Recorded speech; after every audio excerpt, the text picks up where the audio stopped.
Okay, everyone. Well, we might as well get started. So welcome back. Good to have you here.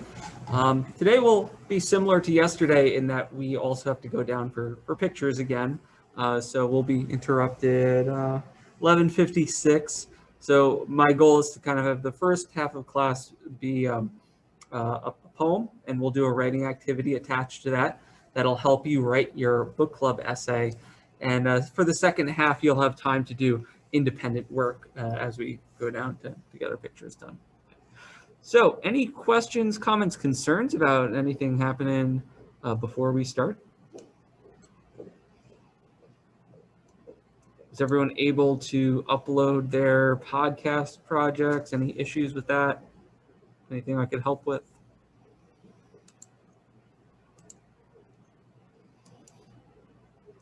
Yeah, cool. I just copied and pasted the link into the submission box. I don't know if that was good, but I was kind of having trouble. Yeah, that's totally fine. If you copy and pasted it into the submission box for anyone out there, that's all I'm looking for. You could copy and paste it into a Word doc and upload that. You can email me the link. All of those are fine.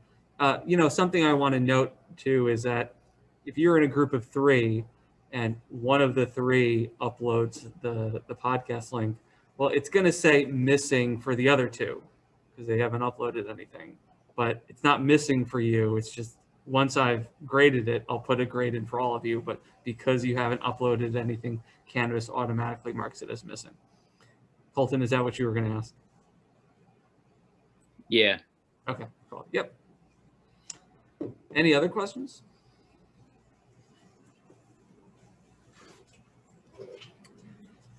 Okay, great. Oh, let me just fix one thing in attendance and then we'll start.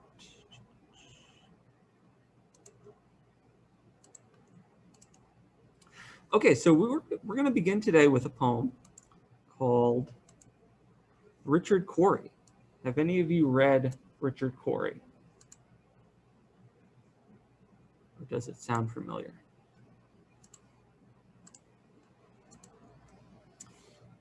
Okay, cool. That's good because kind of the energy of the poem comes from its surprise ending. So we'll talk about the poem. It's a pretty short and straightforward one. There's some cool stuff to discuss, but mostly I want to use this as a review for practicing writing interpretive thesis statements. When I say interpretive thesis statements, I mean that it's a thesis that's a claim, an interpretation about a work of fiction or literature. That's different from like an op-ed thesis that's a claim about some problem in the world. So we haven't done these in a little bit, so in a while. So I think it's worth reviewing just to remind you about what a good one looks like. Okay, so we'll use this as an opportunity to practice that, then you'll work on your own. Okay. So let me give you a warning about Richard Cory. It's a poem that's a little bit dark and addresses some things that I'm going to connect to mental health. So I want to begin with a short discussion, and we'll keep this short because we have to go to get our pictures taken soon. But here's my opening question. What signs would you look for in someone, like let's say a friend, that might tell you that they're suffering from depression or another mental health problem? And they're not necessarily talking about it, but you notice these things and they point out to you that something is wrong. Okay. And mental health is something that people have been thinking about now more than ever because of the pandemic. So I think it's good to talk about it. I'm no expert, but I'm sure like you all know, everyone knows someone or that if not themselves who have dealt with mental health issues. So I think it's worth addressing in some way. So what signs would you look for? You could either raise your hand and share or put them in the chat. What do you think?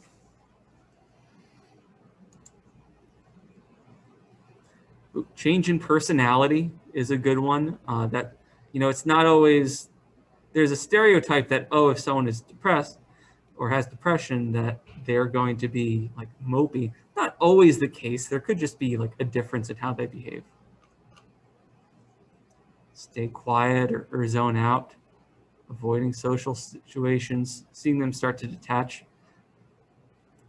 Too much smiling or extreme happiness That's a good point, that sometimes people will compensate to try to hide it. Lack of participation, quieter, more distant than normal. Wow, we have a lot of ideas here. Uncontrollable emotions or mood swings, sleeping for most of the day. Yeah, that's another one. All great points there. My point with this ultimately is, there are markers, but it's not always the stereotype. And sometimes you wouldn't notice it at all. Like, things might be fine, and that person might just be really good at hiding it. Or maybe there are signs, but they're really, really subtle, and most people would like shrug it off or say, oh yeah, like she's just going through something, and then not worry about it. But those signs, sometimes they're just easier to notice in retrospect. So this poem sort of addresses that kind of issue. Okay, so here's Richard Corey. I'll project it so you all can see it on my screen and we could read it together. It's also on Canvas if you want to take a look at it there.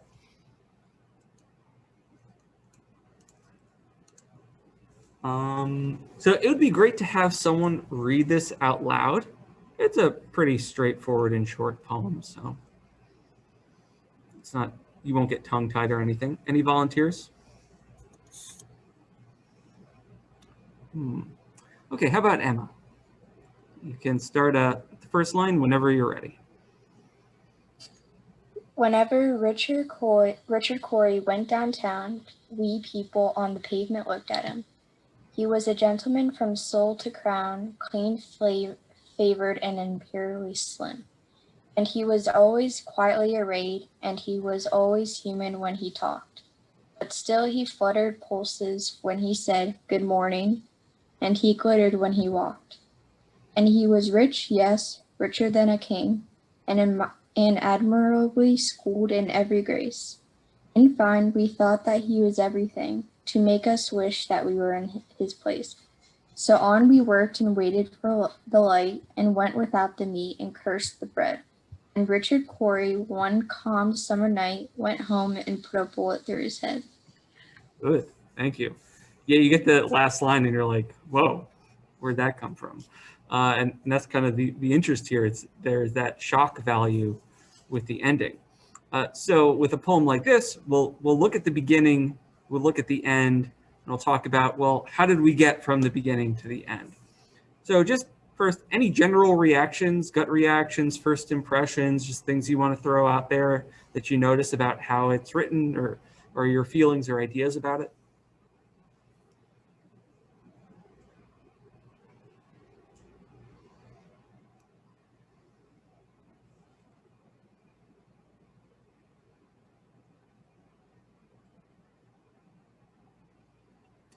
Yeah, Olivia. A part that confused me was the line, "and went without the meat and cursed the bread." Oh, okay, cool. Thanks for pointing that out. And that goes this goes for everyone. If there's ever like a line that you don't understand, that's the kind of thing that you can put out there in the general impressions part. So that's a good thought. Anyone want to take a stab at that? What do you think it means? And went without the meat and cursed the bread.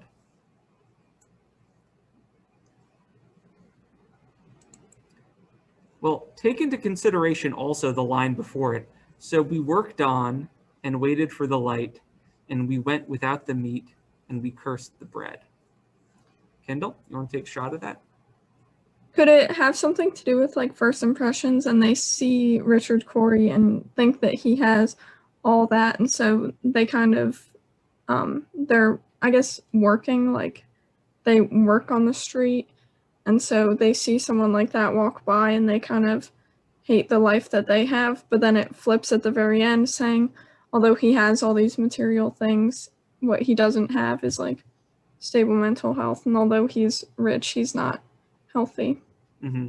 Good. Yeah, I think you're right. And I mean, this is just on a literal level, drawing attention to the fact that the we of this poem are impoverished.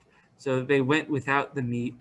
They can't afford meat because historically meat has been expensive compared to other foods. So they're going without meat because they don't have it, they can't afford it, and they're cursing their bread, maybe because they're eating nothing but bread, because bread's cheap, or maybe because they're eating like old, nasty, stale bread because they can't afford anything better.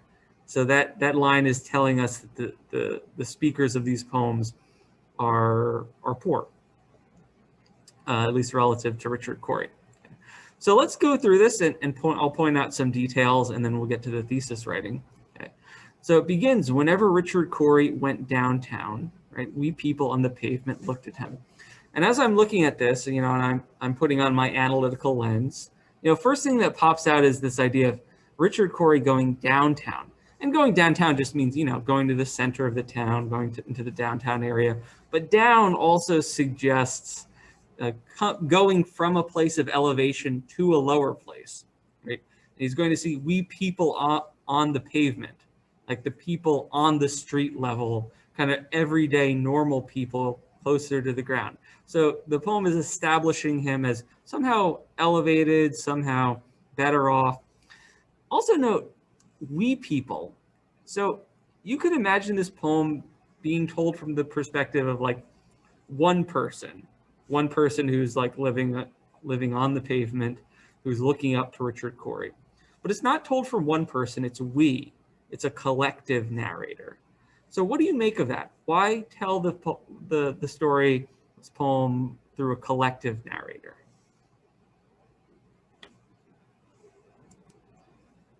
What do you think, Karina? I guess this technically could still just be from like a single person's perspective, but it seems like it's kind of like the whole town or everybody that knew him is like telling their view on him, just as not like an interview type of way, but just like they're kind of just explaining what they know and their knowledge on him. Mm-hmm. Good, yeah, it's a collective view.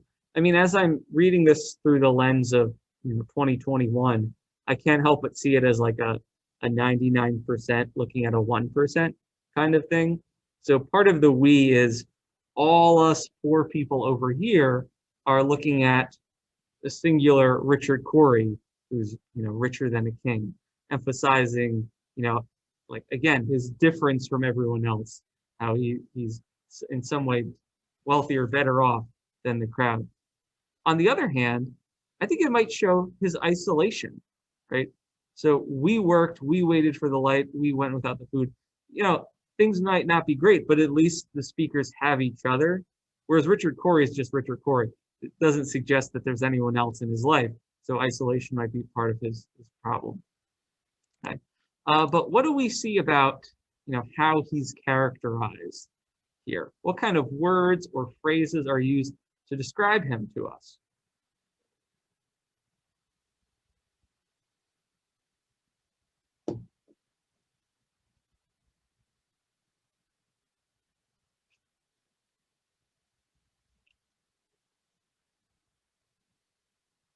Kendall? He was rich and he was smart, but he was still kind, saying good morning and everything. Mm-hmm. And he was also enviable, like everyone wanted to have his life for all of his material possessions and money and whatnot. Yeah, good. We thought he was everything to make us wish that we were in his place. So they look at him, and this isn't like anger at the 1% saying, oh, this is so unfair, we need to tear these people down. This is like the poor looking up saying, man, I wish I had his life. Things must be great, right? And like you point out also, he's not really snobby about it, right? He still says good morning to people, right? He still seems human. There's a line, he was always human when he talked, right? He's kind to people. He treats people with dignity. So that's good. Karina? Yeah, I was just gonna say the same thing. Like he was attractive and well liked, and like, which I feel like is kind of something common that, I mean, it's kind of weird to generalize a situation like that, but I feel like it can be common for like, situations of people dealing with mental health, that they always seem so put together and enviable from the outside. Yeah, that's a great point. Yeah, it's the person who seems to have it all together, right? They seem to be wealthy. They're quietly arrayed. Array here refers to an old term for like, your wardrobe. It used to be called an array. So quietly arrayed means he's modestly dressed. Like he probably looks nice. He's not flashy or anything. He's polite. When he says good morning, people's pulses flutter, like their heart race, like, oh, Richard Cory said hi to me. He's super rich. So it seems on the surface like everything's well put together, and everyone's saying, man, I wish I were like him. And then that last line hits you, went home and put a bullet in his head. And note how understated it is. If there's no big description, it's not a lot of excessive big words. It's really blunt. Most of the words in that line are monosyllables, so they read kind of like it's kind of like plotting, short, direct, and to the point, and it really just hits you like how surprising this is. Poem wouldn't work, and that wouldn't be an interesting line unless we first established that all these people, are envying them.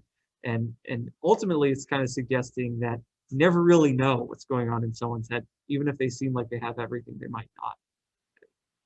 So I have to wrap things up because in a few minutes we have to go down to get our pictures taken. But any other thoughts about this? Things that popped into your mind before I introduce the thesis exercise?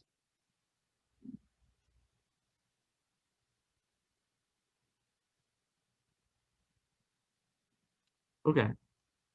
It's a cool, interesting little poem, but I think it has some memorable ideas, and it's a good example of, the emotional impact that a good poem can have. Okay, so let's go back to my PowerPoint.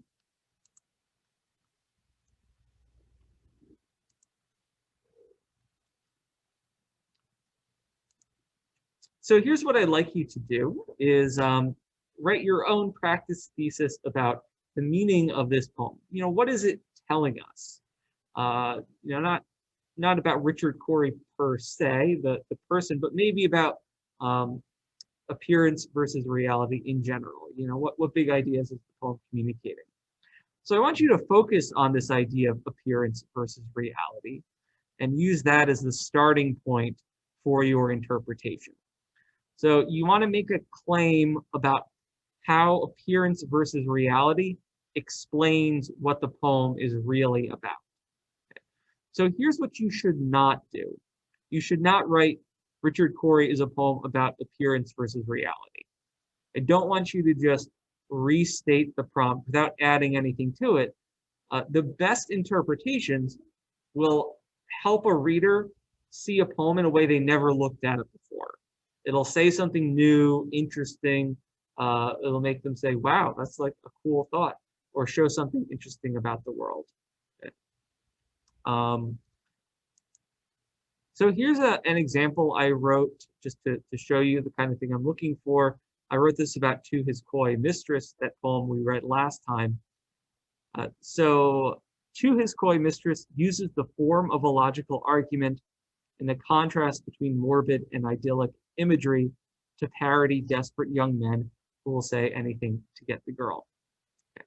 So let me pause there. You note that what I have in this thesis is I state the title, and then I talk about facts about the poem, kind of the objective features of the poem. Okay, it takes the form of a logical argument. Number one, it's that, if, but, therefore structure. So there's that. But also it uses a contrast of morbid imagery and idyllic imagery. Idyllic just means like beautiful nature imagery. Uses those two contrasts to parody, make fun of guys who will say anything to get a girl to go on a date with them, right? So this is my main interpretation of the poem. It's making fun of guys who just, give girls lines. Okay. So that's the main part. And then I extend that idea with this next sentence to talk about the overall meaning of the poem. In presenting this patently unappealing love letter, the poem makes the point that love or any other emotion isn't something that you can persuade or coerce someone into. So note that this again, it's not just To His Coy Mistress is a love poem. or is about love between two people, it makes some claim about what the poem is trying to convey to us, what complex idea the poem is trying to convey. All right. Any questions about that?